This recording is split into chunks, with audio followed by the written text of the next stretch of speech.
Hello বন্ধুরা, আপনাদের সবাইকে আমাদের এই ছোট্ট চ্যানেলে আরও একবার স্বাগতম। গল্পের শুরুতে দেখা যায় ইউরোপের কিছু দেশে খাবার আর সম্পদের শর্টেজ হয়ে পড়েছে।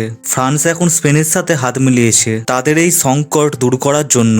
সেখানকার গভর্নমেন্ট জানিয়ে দেয় যতদিন না তাদের এই প্রবলেম সলভ হচ্ছে, যেই নাগরিক নির্ভরযোগ্য নয় তাদেরকে তারা পালন করতে পারবে না। আর সেখানে নতুন রুলস চালু করা হয়, সেটিতে সেখানকার বাচ্চা আর মহিলাদের টার্গেট করা হয়। এই কারণে সেখানকার পরিস্থিতি খারাপ হয়ে পড়ে। সেখানকার মানুষ দেশ ছেড়ে অন্য কোনো দেশে পালানোর কথা ভাবে। সেখানকার লোকাল কিছু লোক সবার কাছ থেকে ভালো পরিমাণ টাকা নিয়ে কন্টেনারের মধ্যে সবাইকে রেখে জাহাজে করে অন্য দেশে পাঠানোর ব্যবস্থা করে। সেই কন্টেনারে সবার মধ্যে মিয়া আর নিকোকে দেখা যায়। তারা অনেক চেষ্টা করে সেই লোকগুলিকে নিজেদের সব অ্যাসেট দিয়ে এই কন্টেনার পর্যন্ত আসতে পেরেছে। মিয়া নিকোকে জিজ্ঞাসা করে আয়ারল্যান্ডে এই রুলস চালু হবে কিনা। নিকো বলে সেখানকার গভর্নমেন্ট প্রথম থেকেই এই রুলসের এগেনস্টে ছিল, মানে তারা এখন এই দেশ ছেড়ে আয়ারল্যান্ডে যাচ্ছে। মিয়া এখন প্রেগনেন্ট, কিন্তু কিছুদিন হলো সে তার বাচ্চার কাছ থেকে কোনো রেসপন্স পায়নি। নিকোর ধারণা তার এইবারেও মেয়ে সন্তান হবে, আর সে তার নাম আগে থেকেই নোয়া রাখে। তাদের এর আগেও একটি মেয়ে ছিল, তাকে ধরে নিয়ে গিয়ে হয়তো মেরে ফেলা হয়েছে। যাই হোক, কিছু সময় পর সেই কন্টেনারটি খোলা হয়, আরও বেশ কিছু লোককে কন্টেনারের মধ্যে তোলা হয়। গ্যাদারিং এর কারণে সেখানে ঝামেলার সৃষ্টি হয়, আর এই ঝামেলায় নিকোকে সেই কন্টেনার থেকে বের করে অন্য আরেকটি কন্টেনারে পাঠিয়ে দেওয়া হয়। নিকো মিয়াকে ফোন করে চিন্তা করতে বারণ করে, সে অন্য ট্রাকে করে যাচ্ছে আর তার সাথে জাহাজে দেখা হবে। মিয়া কন্টেনারের একটি গর্ত দিয়ে সেই কন্টেনারটির নাম্বার নোট করে রাখে, যেটির মধ্যে এখন নিকো আছে। রাস্তার মধ্যে মিয়া সেই গর্তটি থেকে দেখতে পায় সেখানে বাচ্চা আর মহিলাদের উপর কঠোরভাবে অত্যাচার করা হচ্ছে। কিছু দূর আসার পর তাদের ট্রাকটিকে বন্দুক হাতে কিছু লোক আটকে দেয়, মানে সেখানকার দায়িত্ব এখন এই লোকগুলির হাতে আছে। তাদের মধ্যে একজনের সন্দেহ হওয়ায় সে কন্টেনার খুলে ভালোভাবে সার্চ করে। সেখানে তারা কিছু দেখতে পায় না। সবাই কন্টেনারের ভিতর ছোট একটি জায়গায় লুকিয়ে থাকে। লোকটি বাইরে বেরিয়ে কন্টেনারের সামনে গুলি চালাতে বলে। সে বুঝে যায় সেখানে কেউ আছে। লোকটি সবাইকে বলে সহজভাবে বাইরে না বের হলে সে গুলি চালাবে। মিয়া সেখানে থাকা একটি ক্রেটের ওপর উঠে পড়ে। বাদবাকি সবাই ভয় পেয়ে বাধ্য হয়ে বাইরে বের হয়। সবাইকে সেখানে নৃশংসভাবে গুলি চালিয়ে মেরে ফেলা হয়, এমনকি একটি বাচ্চাকেও ছাড়া হয় না। মিয়া ক্রেটের ওপর থাকায় ভাগ্যবশতভাবে বেঁচে যায়। সব কার্গো লোড করে জাহাজটিকে ছেড়ে দেওয়া হয়। মিয়া সেই জাহাজে চলে আসে, কিন্তু সে এখনো কন্টেনারের ভিতরেই আছে। জাহাজটি প্রায় সমুদ্রের মাঝে চলে আসে। সেই রাতে প্রবল ঝড় বৃষ্টি হয়। মিয়া চিৎকার করে হেল্প চায়, কিন্তু তার কথা কেউ শুনতে পায় না। বেশ কিছু কন্টেনার জলে পড়ে যায়, তার মধ্যে একটি কন্টেনারে মিয়া ছিল। পরের দিন সকালে মিয়ার জ্ঞান ফেরায়, সে চারিদিকে শুধু জল দেখতে পায়।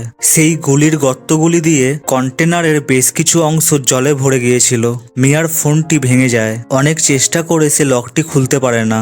সেখানে থাকা ব্যাগের মধ্যে থেকে সে একটি ফোন আর ড্রিল মেশিন পায়, কিন্তু সেই ফোনটিও লক ছিল। পরে তার বাচ্চার কাছ থেকে মিয়া কিছু রেসপন্স পায়, মানে সে হয়তো তাকে কিক মারছিল।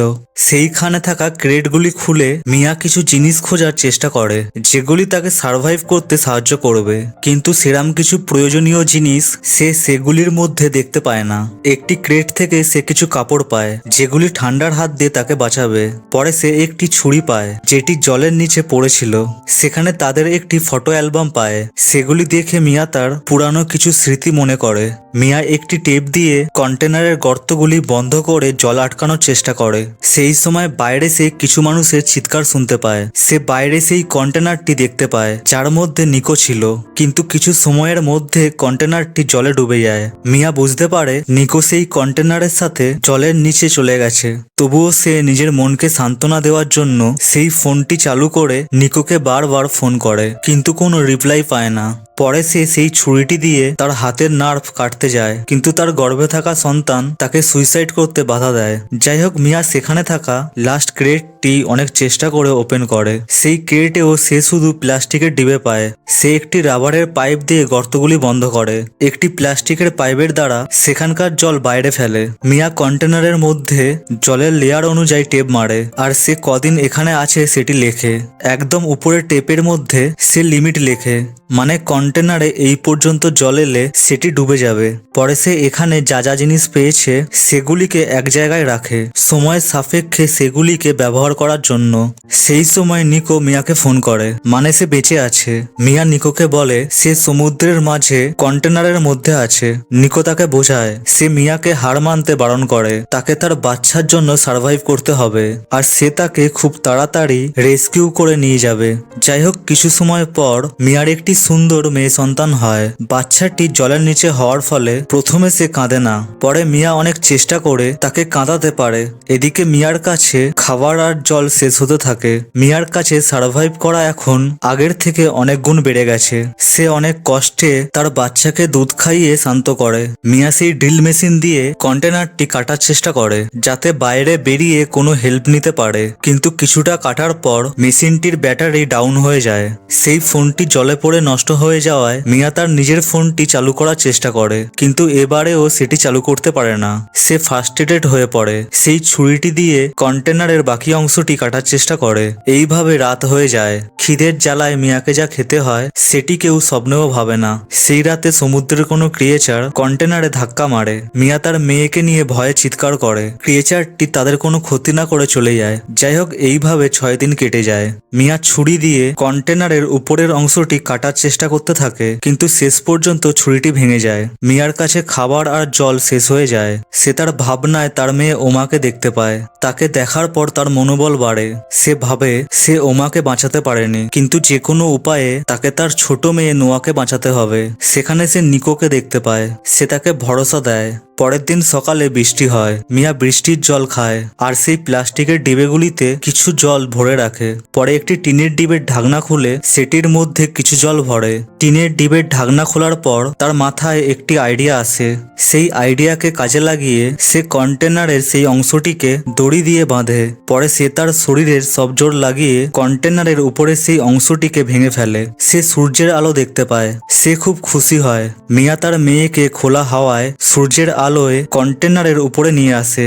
মিয়া জলেতে কিছু মাছ দেখতে পায়। সে একটি লোহার দ্বারা সেই মাছগুলিকে ধরার অনেক চেষ্টা করে, কিন্তু সে ব্যর্থ হয়। সেই সময় মিয়া আকাশে প্লেন দেখতে পায়। সে নিচে গিয়ে কাঁচের টুকরো নিয়ে উপরে আসে, কিন্তু তাড়াহুড়োর মধ্যে কন্টেনারের লোহায় লেগে তার পা গভীরভাবে কেটে যায়। পরে মিয়া সেই কাঁচের টুকরে সূর্যের আলো রিফ্লেক্ট করে প্লেনটিকে দেখায়। রাতে সেই কাটা অংশটি মিয়া কাপড় দিয়ে ভালোভাবে বেঁধে সেই জায়গাটি সেলাই করে। সেই রাতে মিয়া একটি নেট বানায়, মানে ক্রেটের মধ্যে থাকা যেই জিনিসগুলি একসময় মিয়ার কোনো কাজের না মনে হয়েছিল, এখন সেই জিনিসগুলি তার সার্ভাইভ করতে কাজে লেগে যায়। যাই হোক, পরের দিন সে সেই নেটের দ্বারা কিছু মাছ ধরে, ফলে তার খাবারের সংকট অনেকটা মিটে যায়। দেখতে দেখতে 12 দিন কেটে যায়। জলের লেভেল অনেকটা বেড়ে গেছে। মিয়া যতটা সম্ভব জল বাইরে ফেলার চেষ্টা করে। সে কাগজে হেল্প লিখে সেই ডিবেগুলিতে ভরে সেগুলিকে জলে ভাসিয়ে দেয়। বারবার নিকোকে ফোন করে তার সাথে কন্ট্যাক্ট করার চেষ্টা করে। রাতে মিয়া তার মেয়ের সাথে কথা বলে মন হালকা করে। সে তাকে সবার ফটো দেখায়। সে তার দিদি ওমার সাথে কি হয়েছিল সেগুলি শোনায়। মিয়া তাকে বলে তার পুরো বিশ্বাস আছে তার বাবা তাদেরকে রেস্কিউ করে নিয়ে যাবে। পরে ঠান্ডা বাড়ায়। মিয়া একটি ডিবের মধ্যে কাপড় ভরে সেটিতে একটু অ্যালকোহল দিয়ে আগুন ধরায়। সে তার মেয়েকে গান গেয়ে ঘুম পাড়ায়। সেই রাতে বাইরে থেকে কন্টেনারে কোনো শব্দ পেয়ে মিয়া উপরে আসে। সেই সময় নিকো তাকে ফোন করে। সে বলে তার কাছে আসার জন্য সে অনেক চেষ্টা করেছে, কিন্তু সে আর আসতে পারবে না, কারণ তাকে কেউ গুলি মেরে দিয়েছে আর হয়তো তার সাথে এটাই শেষ কথা হচ্ছে। নিকো নিজের উপর গিল্টি ফিল করে, কারণ সে মিয়াকে বাঁচাতে আসতে পারেনি। মিয়া নিকোকে বলে সে সবসময় তাকে পাশে পেয়েছে আর তার দেওয়া ভরসা দিয়ে সে নিজেকে আর তার মেয়েকে বাঁচাতে পেরেছে। নিকো তার মেয়ের কথা শুনে খুব খুশি হয়। সে এই মুহূর্তগুলো একসাথে কাটাতে চায়, কিন্তু এটা সম্ভব ছিল না। মিয়া ফোনটি তার মেয়ের কাছে নিয়ে যায়। সে নিকোকে বলে সে তাদের মেয়ের নাম নোয়া রেখেছে। নিকো তার মেয়ের সাথে কথা বলে। সে তার মেয়ের হাসির শব্দ শুনতে পায়, কিন্তু বেশিক্ষণ তারা একসাথে থাকতে পারে না। ফোনের ব্যাটারি শেষ হয়ে বন্ধ হয়ে যায়। যাই হোক, এইভাবে 26 দিন কেটে যায়। কন্টেনারের ভিতরে জল ভরে যায়। মিয়া এখন তার মেয়েকে নিয়ে কন্টেনারের উপরে থাকে। সে তার জন্য একটা ছোট্ট ভেলা বানিয়েছে। পরে মিয়া তার সামনে একটি পাখি দেখতে পায়। এটা দেখার পর সে খুশি হয়, আর সে বুঝতে পারে আশেপাশে কোনো জমি আছে। সেই রাতে কন্টেনারের জল আগের থেকে অনেক বেশি পরিমাণ বেড়ে যায়। মিয়া নিচে নেমে একটি বড় গর্ত দেখতে পায়। সে বুঝতে পারে এটা না বন্ধ করতে পারলে কিছু সময়ের মধ্যে তারা জলের নিচে চলে যাবে। মিয়া সেই গর্তটিকে বন্ধ করতে যায়, কিন্তু নিচে থাকা দড়িতে তার পা আটকে যায়। সে ছুরি দিয়ে দড়ি কাটার চেষ্টা করে, ততক্ষণে কন্টেনার জলের নিচে চলে যায়। এদিকে নোয়া যেই ভেলায় ছিল সেটি জলে ভেসে যায়। মিয়া সেই দড়িটি কেটে কোনো রকম ভাবে জলের উপরে আসে। সে তার মেয়েকে দেখতে পায় না। সে তাকে চারিদিকে খোঁজে। সেখানে মিয়া এক বিশাল বড় তিমি মাছ দেখতে পায়। পরে মিয়া তার মেয়ের কান্না শুনতে পায়। সেই মাছটি তাদের কোনো ক্ষতি না করে চলে যায়, আর হয়তো তিমি মাছটি নোয়াকে খুঁজতে মিয়াকে সাহায্য করেছিল।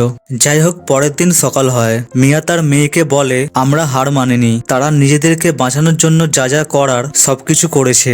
এক সময় সে হার মেনে নিয়েছিল, কিন্তু নয়ার জন্ম হওয়ার পর সে সাহস পেয়েছে, আর তার মেয়ের জন্যই সে এখনো পর্যন্ত সার্ভাইভ করে যাচ্ছে। যাই হোক, কিছু সময় কেটে যাওয়ার পর সেখানে একটি বোট দেখা যায়। সেই বোটে থাকা একটি মেয়ের আকাশে বেশ কিছু পাখিকে একসাথে দেখে সন্দেহ হয়। পরে তারা বোট নিয়ে সেখানে যায়। মেয়েটি ভেলাটিকে উপরে তোলে। তারা সেখানে শুধু নোয়াকে দেখতে পায়। পরে মেয়েটি ভেলার সাথে বাঁধা দড়িটি টেনে মিয়াকে উপরে তোলে। মিয়ার কোনো জ্ঞান থাকে না। মেয়েটি অনেক চেষ্টা করে মিয়ার জ্ঞান ফেরায়। মিয়া চারিদিকে অবাক হয়ে তাকায়। সে বিশ্বাস করতে পারে না তারা বেঁচে ফিরেছে। আর শেষ পর্যন্ত মিয়ার নিজেদেরকে বাঁচানোর কঠোর লড়াই অসম্ভবকে সম্ভব করেছে।